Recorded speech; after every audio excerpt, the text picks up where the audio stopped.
No puedo entenderlo y exijo que usted me lo explique. Después de la grave desconsideración hacia todos nosotros, se presenta usted con este aspecto, con esas ropas indignas de una mujer que va a convertirse en reina de España. Sospechaba muchas cosas. Me impacientaba a medida que pasaban los días. Lo que nunca imaginé fue esta descortesía, esta desvergüenza suya. Dispuse que viniera por mar desde Parma y sin embargo lo hizo por tierra. Una tormenta desaconsejó seguir sus planes. 4 meses y un sinfín de gastos innecesarios para llegar a Jadraque. No debe usted expresarse ante mí en estos términos. Le advierto que el rey, mi señor, tendrá cumplida cuenta de cuanto aquí ha sucedido.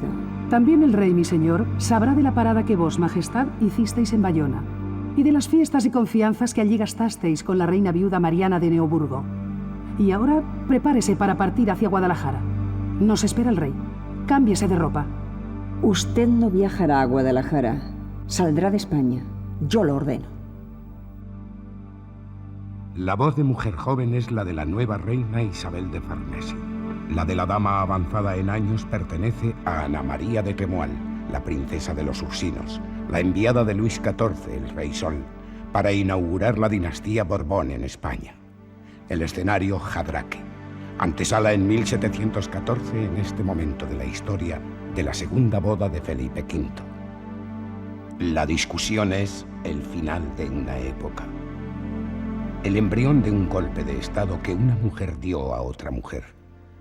Ambas fueron dueñas absolutas del poder, eje de la monarquía a la sombra de un rey doliente, sin carácter. Entre las dos suman más de 60 años de gobierno, más de medio siglo de la historia de España. A la princesa deben los Borbones la corona, a la reina, Felipe V, seguramente la vida.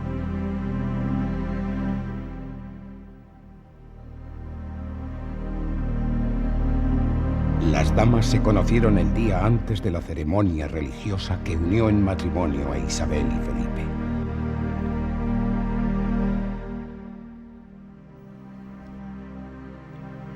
Nunca más volvieron a verse.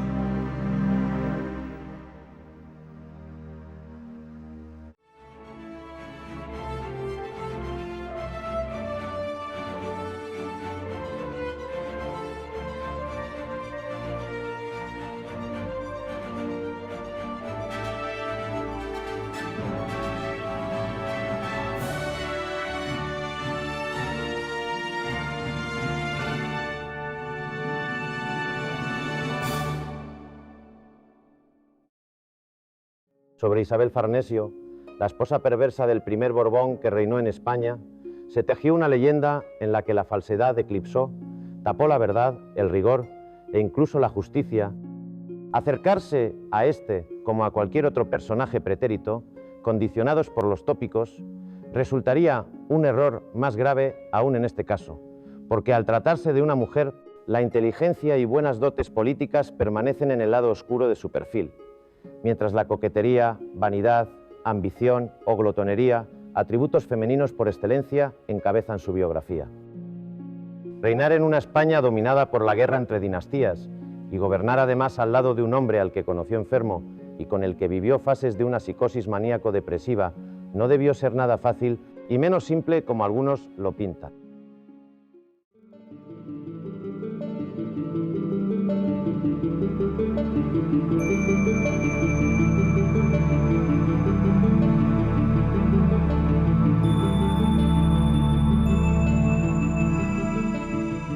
Isabel de Farnesio ordenó aquel mismo día mi exilio. Ni tan siquiera me dio tiempo a deshacer el equipaje. Le hubiera entregado las ropas de reina, el vestido con adornos de plata que había encargado para ella. Pronto podré hacerlo.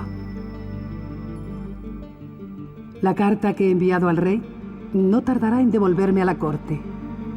La parmesana incauta obró sin conocimiento, guiada por el odio que a buen seguro le transmitió Mariana de Neoburgo, la viuda de Carlos II, esa vieja resentida que jamás perdonará mi decisión de alejarla de la corte.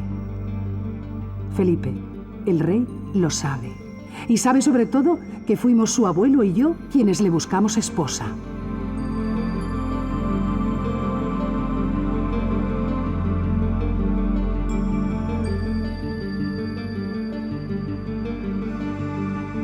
Felipe dio inmediatamente la orden que yo esperaba, pero también la contraorden. Continué viaje a Francia, con la amargura de un destierro tan seguro como inmerecido. Qué pocas horas necesitó la parmesana para hacerse con la voluntad del monarca.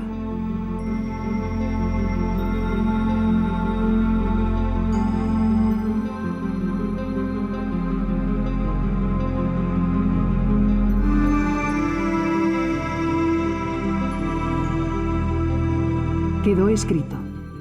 El rey, habiendo dado la mano a la reina, la llevó enseguida a la capilla del infantado, donde se ratificaron expeditivamente las bodas.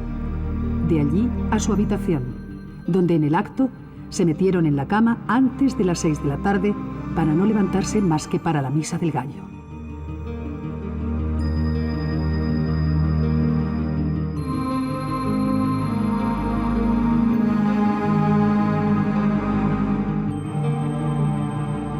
Pero él tenía que justificar ante su abuelo Luis XIV aquel turbio episodio. Lo hizo dejándose guiar por Isabel y firmó: «Señor, por otra parte podéis creer que los españoles no miraban con buenos ojos la autoridad que la princesa de los Ursinos tenía en este país donde era extranjera». Nunca Felipe creyó aquello. Extranjera. Lo dijo de mí, de quien lo mantuvo en el trono, de quien tanto lo quiso.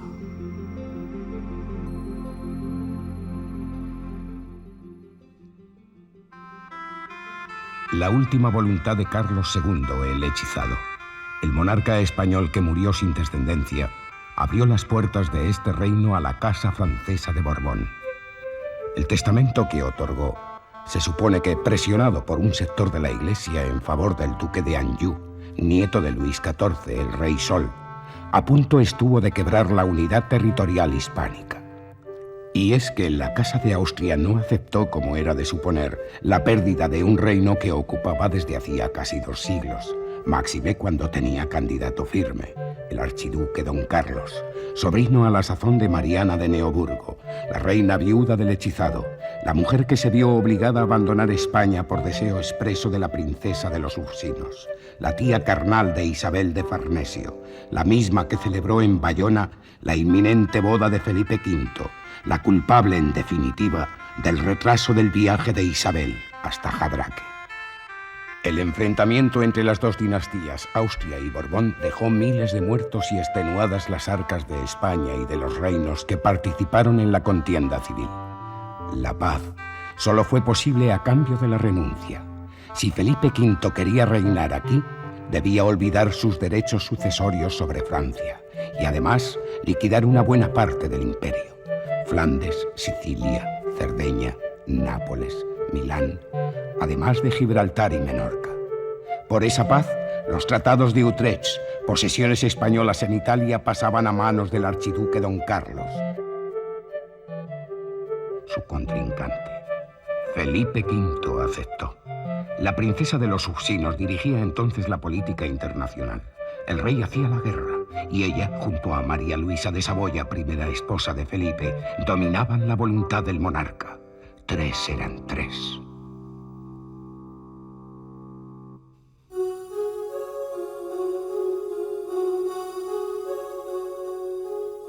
Dejamos de mirar hacia afuera para poner nuestros ojos en España. Acabada la guerra de sucesión, podíamos consolidar una nueva monarquía en la que la fuerza única arrancaría del rey y no se repartiría entre una aristocracia dominante y una iglesia que, además de riqueza, manejaba desde el púlpito los hilos del poder. Recortar las capacidades de la Inquisición, reformar la administración, la hacienda o el comercio con las Indias fueron asuntos de Estado prioritarios. Sé muy bien que detrás de mi destierro y del de mis mejores ministros están los viejos intereses. Mis enemigos se convertirán en amigos de Isabel. Europa seguirá volando como ave de rapiña sobre España. Para tratar de explicar la desaparición fulminante de España de una mujer que había sido muy poderosa en los primeros tiempos de Felipe V, como era la princesa de los Ursinos, se ha recurrido hasta la alusión a un golpe de Estado. Es excesivo. En realidad, se trataba de un relevo de mujeres. Un relevo de mujeres exigido por la necesidad de Felipe V de volverse a casar, puesto que esto de casarse no era nada accidental en aquellas monarquías. Los monarcas, viudos, prácticamente no entraban en la imaginación de lo popular, en la percepción de la monarquía. Carlos III lo fue por mucho tiempo, pero Carlos III fue una excepción en casi todo. Se necesitaba una reina después de haber muerto la primera y llegó Isabel de Farnesio. No por azar. Traía sus programas, traía su estilo también de gobierno y fue una mujer poderosa.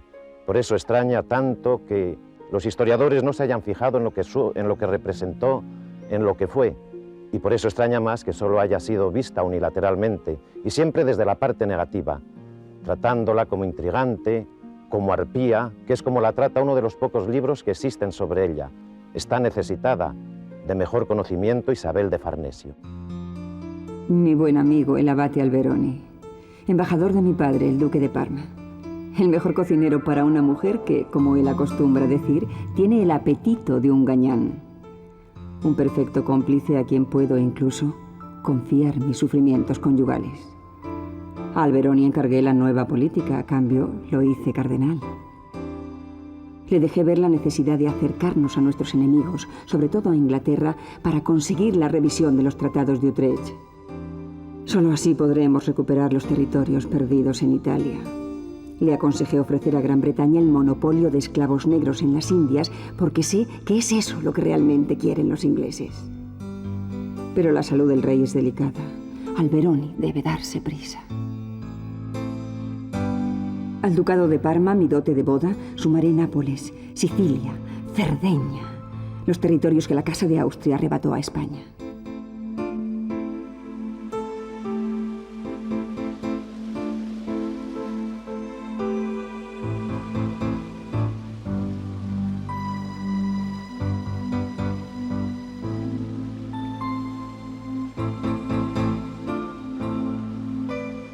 Algún día, hijos míos, reinaréis en Italia. Yo os devolveré los reinos que otros perdieron. Los sumaréis a los que por herencia ya son allí míos.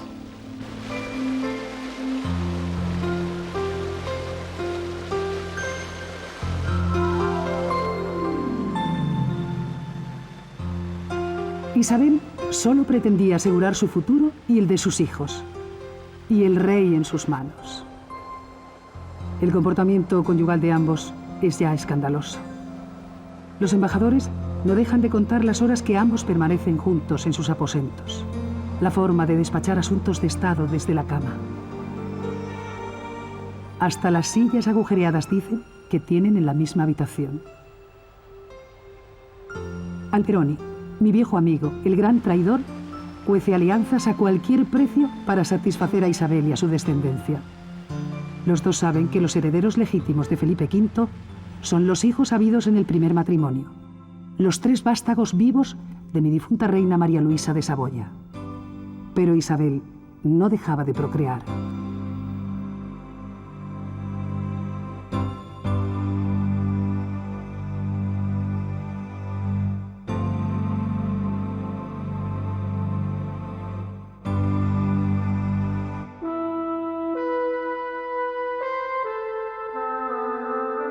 Mi amor, entrega y honestidad al rey han sido destacados por todos los observadores extranjeros en esta corte, acostumbrados a los escándalos de las suyas. Cuando conocí a mi esposo, ingería ya enormes cantidades de gallina hervida, tónicos y estimulantes, que decía lo ayudaban a continuar llevando una activa vida conyugal. La princesa de los Ursinos fomentó en él una dependencia de bebedizos, mixturas y hierbas que lo hacían sentir seguro. Felipe estaba en verdad enfermo y sentía pronta la muerte. Sufría mucho y perdía el ánimo con demasiada frecuencia. Vivía atemorizado por sus propias pesadillas, por aquellos vapores y escrúpulos que lo perseguían desde muy niño. No traté nunca de desheredar a los hijos de su primera esposa, ni tampoco renuncié jamás a nuestros derechos sobre Italia. La elección de Isabel de Farnesio como esposa de Felipe V no fue solo un resultado de la intriga y mucho menos un resultado del azar. La verdad es que respondió a las expectativas de aquellas bodas regias del antiguo régimen. Isabel de Farnesio traía lo primero que se exigía, es decir, un patrimonio.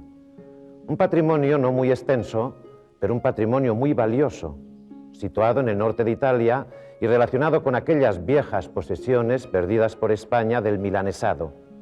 Traía además expectativas sobre el centro de Italia, expectativas sobre la herencia del ducado de Toscana, entonces en posesión de don Antonio, el duque viejo, el duque mayor, que no se había casado. Y por eso cualquier rumor que aparecía por la corte de Madrid o por la corte donde estuviese de que don Antonio, el de Toscana, se iba a casar, causaba una alarma inmediata. Isabel vino, por tanto, con patrimonio. En aquellas monarquías patrimoniales era algo imprescindible.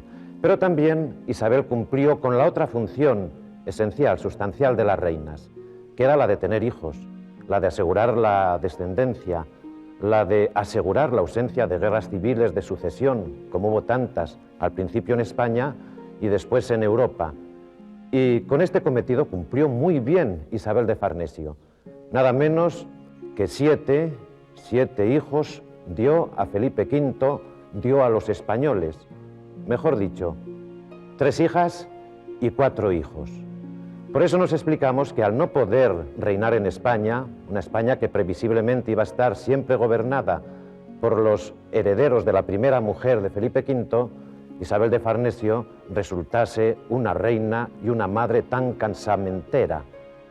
Siempre estuvo preocupada por colocar a sus hijos. Pero también Isabel de Farnesio cumplió otra función, la de acomodarse a las obsesiones de Felipe V. A la obsesión no solamente por el confesonario, a su más que probada obsesión sexual, sino también a una extraña obsesión que le entró y que no le dejaba y que alarmaba más a la reina, que era la obsesión por abdicar.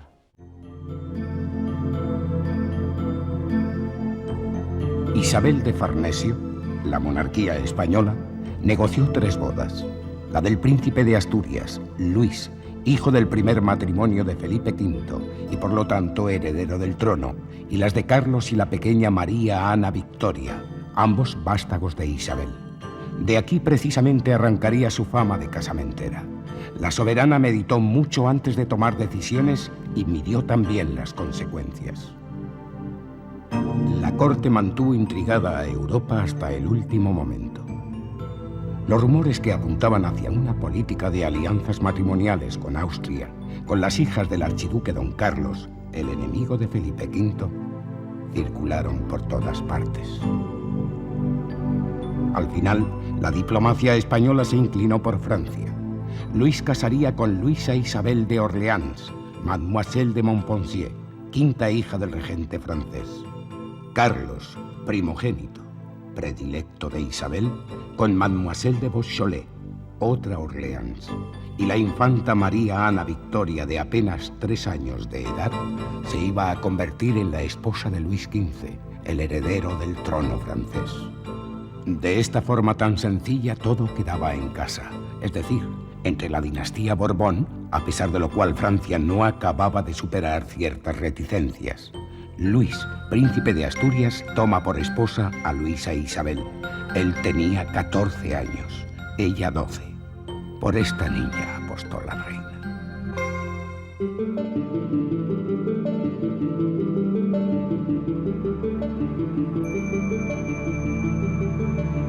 La diplomacia francesa, como era su costumbre, no dejó de controlar cada uno de nuestros pasos. El embajador se empeñó en acompañar a los novios hasta su lecho para dar constancia a su país de la consumación matrimonial. El rey sentía miedo por la edad de los novios. Cumplió con el trámite oficial y, en presencia de todos, ordenó echar la cortina. Luego sacó al príncipe de la cama y lo acompañó hasta sus aposentos. Eran demasiado jóvenes aún.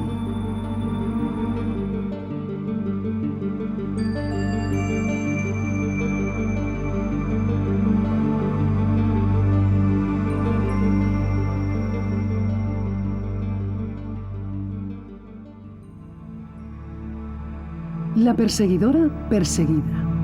Isabel vio en aquella niña, la Montpensier, un ser maléfico, un demonio que iba a convertirse en reina. La princesa de Asturias fue bautizada por su suegra como la Sarnosa. En realidad, lo que sucedía es que la joven Orleans se rebeló desde el primer momento y ella no pudo soportarlo. Al igual que no toleraba los insultos de aquella niña, ni tampoco sus aires libertinos. Luisa Isabel se paseaba en camisón por los jardines de palacio. La soberana y toda la corte no dudaron en atribuir a la depravada educación francesa de Luisa Isabel de Orleans la aparición de una grave enfermedad acompañada de 2 tumoraciones detrás de una oreja. Pero era demasiado tarde. Esta vez, la reina no podía frenar su propio juego.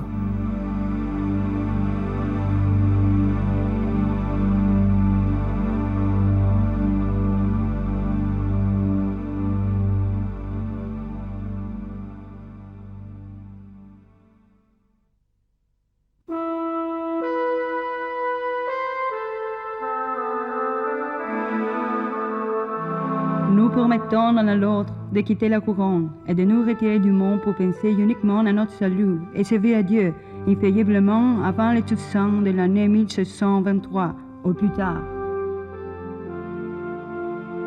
Nosotros nos hemos prometido el uno al otro abdicar y retirarnos del mundo para pensar solo en nuestra salud y en servir a Dios antes de todos los santos de 1723, a más tardar.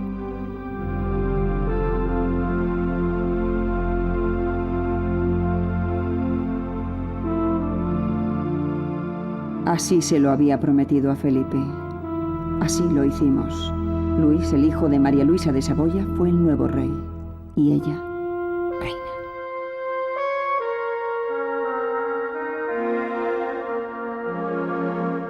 La abdicación sorprendió a Europa poco acostumbrada a que un monarca abandonara el trono. Isabel de Farnesio había conseguido frenar durante 10 años el auténtico deseo de su esposo, abdicar. Ahora era ya prácticamente imposible. El estado anímico del rey, cada día más cargado de escrúpulos y temores, más enfermo, aconsejaban la retirada. El matrimonio traslada su residencia a San Ildefonso, un lugar en el que los reyes algún día habían sido felices, una especie de nido de amor que ordenaron construir hacía no mucho tiempo.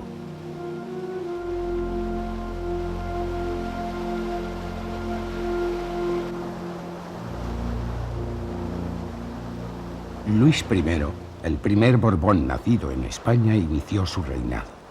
La joven libertina compartía con él el solio.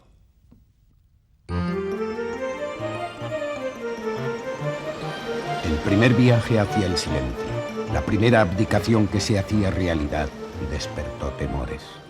Lejos de parecer, ante los demás, ante Europa acabado, Felipe sembró el miedo. Todos sabían que detrás de él se escondía Isabel. Las potencias europeas comenzaron a sospechar. Creyeron que detrás de aquella operación se escondían otros intereses, que en Felipe reverdecía la idea de ocupar el trono francés, azuzado por mí. Lo cierto es que la abdicación se produjo solo un mes después de la muerte del regente francés, el duque de Orleans, aunque yo me había comprometido a dar este paso 3 años antes. Todos los temores eran falsos, pero sirvieron a nuestros ministros para negociar mejor, para pisar más fuerte en Europa. Yo solo quería devolver Italia a mis hijos, a España.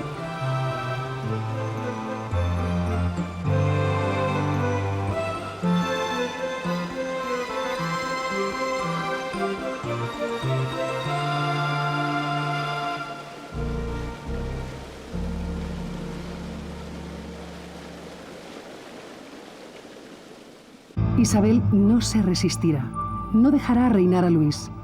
Solo le importa Italia para sus hijos. Esta mujer será capaz de todo. Luis, el rey, no es su candidato simplemente porque no nació de sus entrañas. Luis I, a quien el pueblo llamó el bien amado, apenas estrenó el trono. 8 escasos meses de reinado. Unas viruelas malignas, irremediables, acabaron con su vida.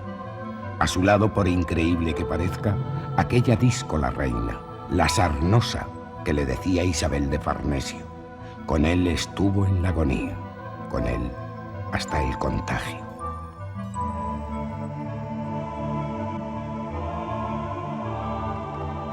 La rápida vuelta de Felipe e Isabel desconcertó a la corte. Nunca a partir de entonces la reina dejaría de ser sospechosa, homicida para muchos, para todos sus enemigos. Las pruebas de semejante acusación existen, parecen irrefutables, son claras y venenosas. Luis, el rey, fue ciertamente atacado de viruelas antes de morir, pero aliviado de aquella enfermedad, el médico parmesano Cervi, de acuerdo con la nodriza de la reina, Laura Pescarotti, con el marqués de Scotti, enviado de Parma, y con Domingo Guerra, confesor de Isabel Farnesio, propinó al joven monarca cierta bebida, de la cual resultó la calentura y la muerte a los 3 días. Los cirujanos que embalsamaron su cuerpo conocieron que el veneno administrado era tan violento que no pudieron coser el cadáver, y uno estuvo a punto de perder ambas manos por haber tocado las partes en que el veneno había obrado.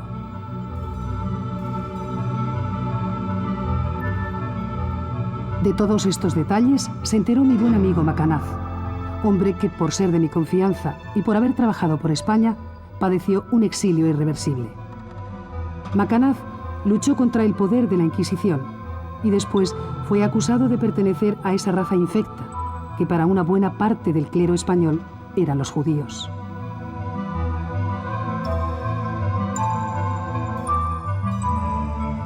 El reinado de Isabel de Farnesio coincidió con un recrudecimiento de la persecución a la minoría judeo-conversa. Fue en su tiempo cuando volvieron a arder las hogueras, cuando hubo nuevas víctimas.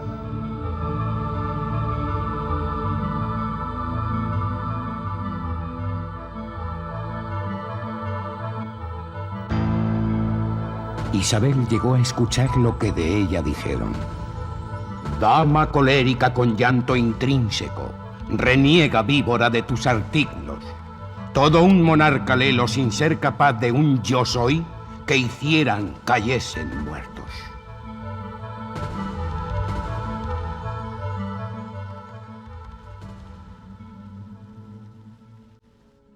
Luis I murió a los pocos meses de haber comenzado a reinar. Fue una muerte que extrañó a muchos y fue una muerte que también por muchos fue explicada como efecto del envenenamiento por los famosos polvos venenosos de siempre. La verdad es que no se necesita recurrir a esos resortes. Las viruelas mayores, que no respetaban ni a monarcas, y el estado de la medicina de entonces son motivos más que suficientes para aclararnos esta muerte precoz. Felipe V, que había hecho tantos votos solemnes de no retornar al trono, volvió sin embargo a reinar. Es un segundo reinado denso, intenso, activo, más para otros que para el monarca quizá, y un reinado en el que la figura principal fue, junto a Isabel de Farnesio, el ministro Patiño, que supo conciliar aquellos anhelos viejos de siempre maternales de Isabel de Farnesio juntamente con los intereses nacionales y que diplomáticamente supo negociar con aquel que más ventajas ofrecía, aunque tuviera que acabar en la alianza natural, en aquella alianza familiar con los Borbones de Francia. Pero antes de este periodo, ciertamente de estabilidad política de natural destino, hubo aventuras de la reina que provocaron risa en Europa. Además de extravagantes ministros que solo se preocupaban, como ya lo había hecho Alberoni, de darle satisfacción a Isabel, sucedió que a la soberana le devolvieron a la pequeña María Ana Victoria, como se dice en España, compuesta y sin novio. En Francia, como era lógico, estaban preocupados fundamentalmente por la sucesión. Luis XV, única esperanza de los Borbones franceses, no podía esperar a una niña que solo contaba 7 años de edad. Isabel montó en cólera. Llegó a decir en público que los Borbones eran una raza de diablos. El embajador, los cónsules, fueron inmediatamente expulsados. La novia de Carlos, Mademoiselle de Beaujolais, también.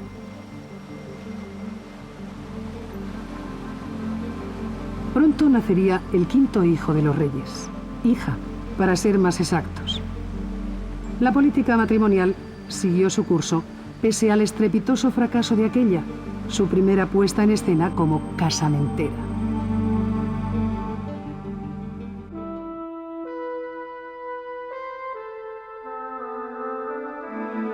Hubo que acelerar la boda de Fernando, el príncipe de Asturias, hijo también de María Luisa de Saboya, porque la salud de Felipe parecía agotada. Supe que a mis espaldas redactó un nuevo documento de abdicación que remitió al Consejo de Castilla. El rey me declaró después gobernadora del reino. Decidí sacarlo de Madrid. Traté de distraer sus pesares. Busqué en la música, en la paz y luz de Andalucía, los remedios para curar aquellos pesares que sin duda lo estaban matando.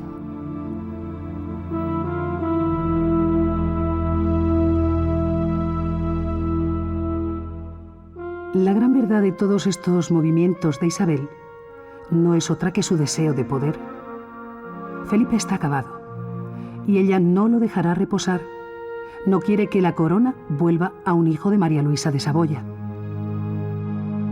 Y en Andalucía, el rey será su prisionero.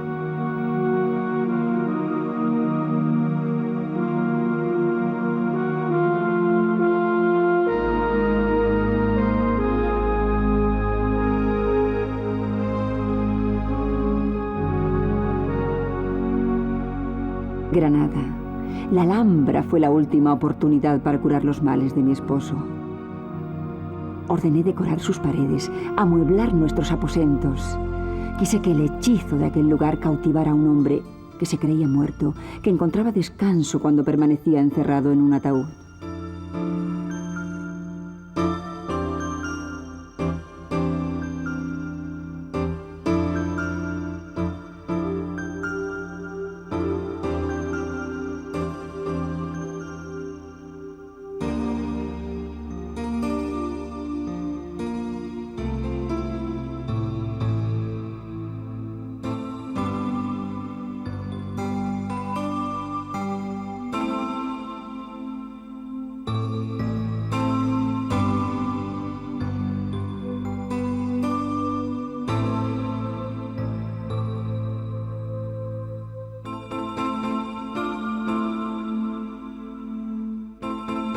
Tras un frugal periodo de tranquilidad, volvió al caos mental.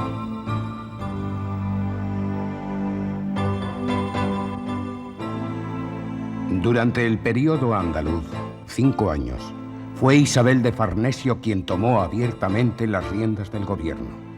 Y en ese tiempo se convirtió en la primera víctima de su marido.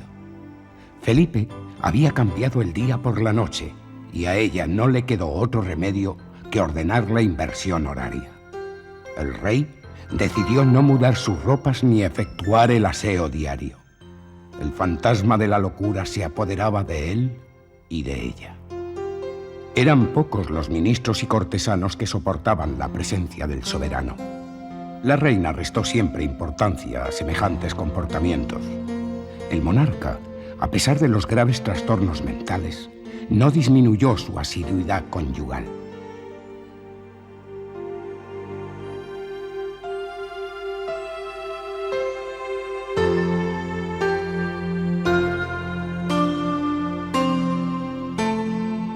La Alhambra conserva intactos, cerrados con llave, los recuerdos que en ella dejó Isabel de Farnesio. Solo la guerra podía devolverlos a Madrid. Así fue.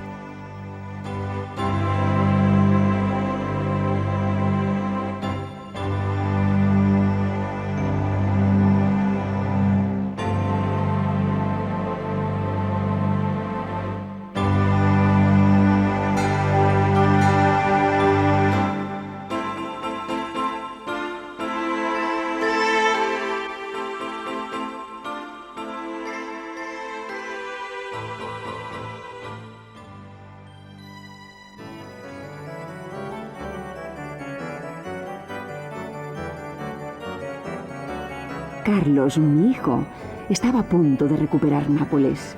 Aquella tensa situación hizo recobrar la salud a mi esposo.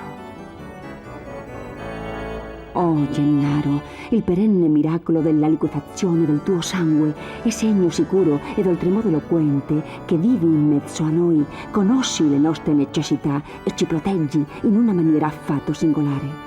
Oh, San Gennaro, quanto supplico tu ayuda. Los compromisos familiares y diplomáticos de Isabel y de Patiño tuvieron sus consecuencias.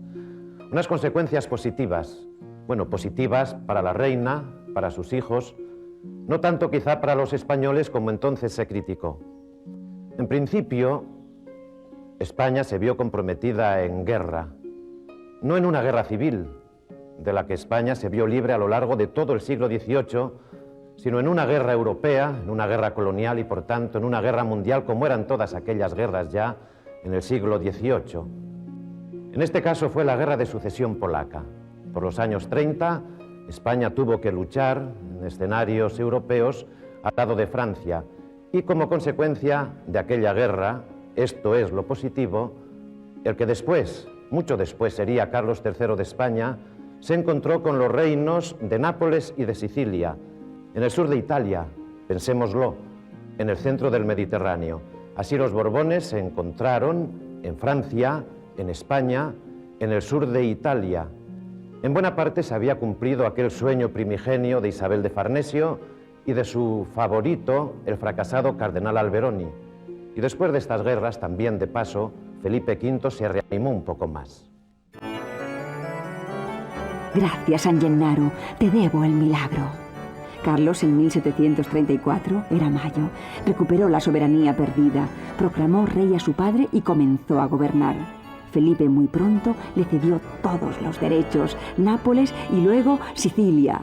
Italia recibió a Carlos con los brazos abiertos, querían nuestro regreso y además, esta vez, tenían rey propio.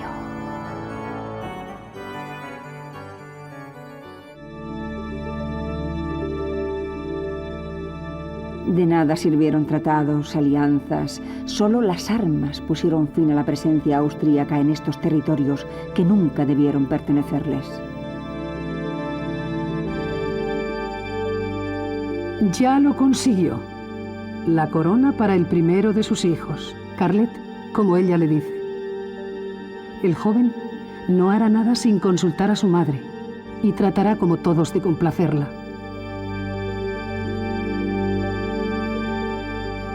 El rey, mi hijo, supo dejar en Nápoles y Sicilia su impronta, embelleció palacios, creó y repartió riqueza. Al igual que su padre en España, se preocupó de la cultura, devolvió a aquel pueblo señas de identidad, Pompeya y Herculano.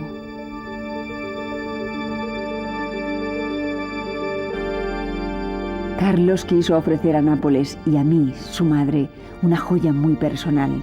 Es de loza y jamás se romperá. Capodimonte. España, señores, en manos de Isabel. ¿Se olvida de Italia?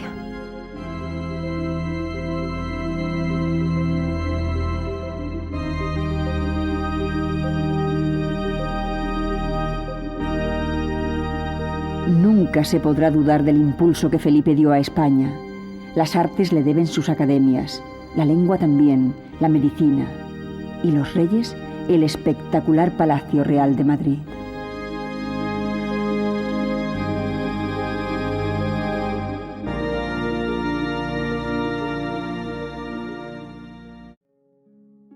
Hubo guerras, muchas guerras, y al margen de la esterilidad de todas ellas, las hubo imprescindibles, no solo necesarias.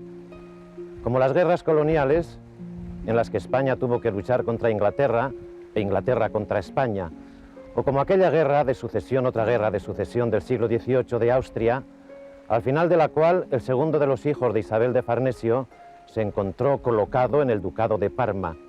Tiene interés esta situación y este dominio nuevo geográfico, puesto que así se completaba el cerco de dominios territoriales de los Borbones en Europa. Y hubo también reconstrucción interior. A pesar de ello, Isabel de Farnesio fue muy impopular, quizá la reina más impopular de toda España. Lo podemos ver por lo que puede equivaler a la opinión pública de entonces, aquellas sátiras clandestinas que circulaban, movidas por la oposición, alentadas desde el cuarto del príncipe de Asturias, muchas de ellas, y que encontró como víctima egregia al margen de todos los gobernantes a Isabel de Farnesio. Sátiras que saludaron el retiro, el destierro, puesto que en realidad se trató de un destierro de Isabel de Farnesio cuando murió Felipe V a sus feudos de San Ildefonso. Gracias a Dios que a Isabel, en la farsa del mandar, no le volverá a dar el más ínfimo papel. Se deshizo aquel Babel de soberbia en un momento, y arrumbada cual jumento sarnoso en el muladar, solo podrá gobernar sus naguas y su aposento.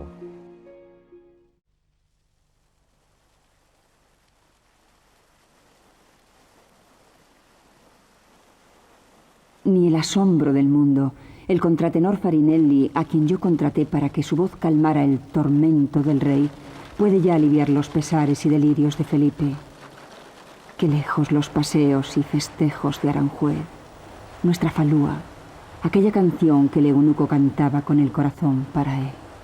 L'altra turba incostante, manca de falsianucci, allor che manca il favor del monarca.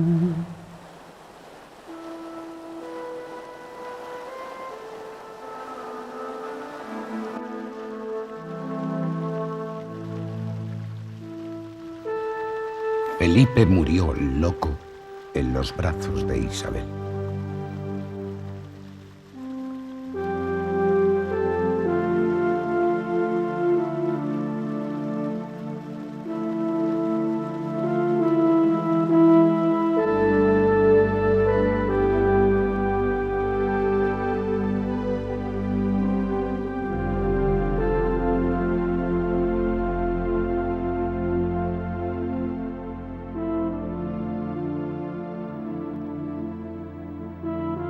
Isabel de Farnesio ordenó que se vistiera el cuerpo de su difunto esposo con un traje de tisú de plata que ella le había preparado para celebrar el nacimiento que se acercaba de su nieto, el hijo de María Teresa, la delfina de Francia. El destino quiso, solo unos días después, que la joven muriera junto a su hijo durante el parto.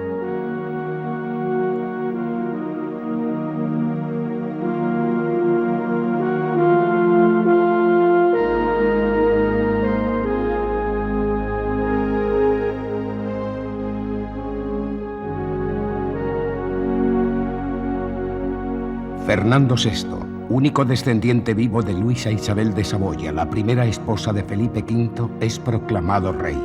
Bárbara de Braganza reina. Isabel de Farnesio no tiene más remedio que retirarse. De nuevo el silencio.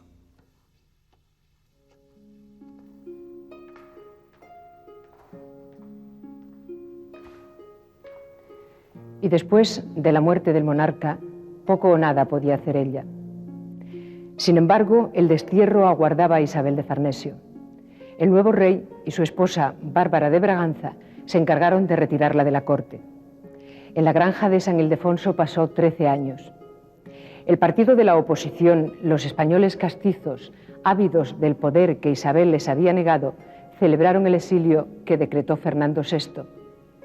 El mismo monarca que con el paso del tiempo le devolvió a ella la corona. Cosas del destino. En 1759, Isabel de Farnesio volvió a ser reina gobernadora, mientras Carlos III, su hijo predilecto, abandona Nápoles para hacerse rey, para hacer realidad el sueño de su madre. En aquellos difíciles momentos, Isabel de Farnesio fue la única que supo poner sosiego, la calma que más convenía. Ella, la mujer que había sido más aborrecida por todos, comenzaba a hacerse popular. Cuando murió, julio de 1766, por toda España se predicaron sermones entusiastas. Isabel pasó a la historia.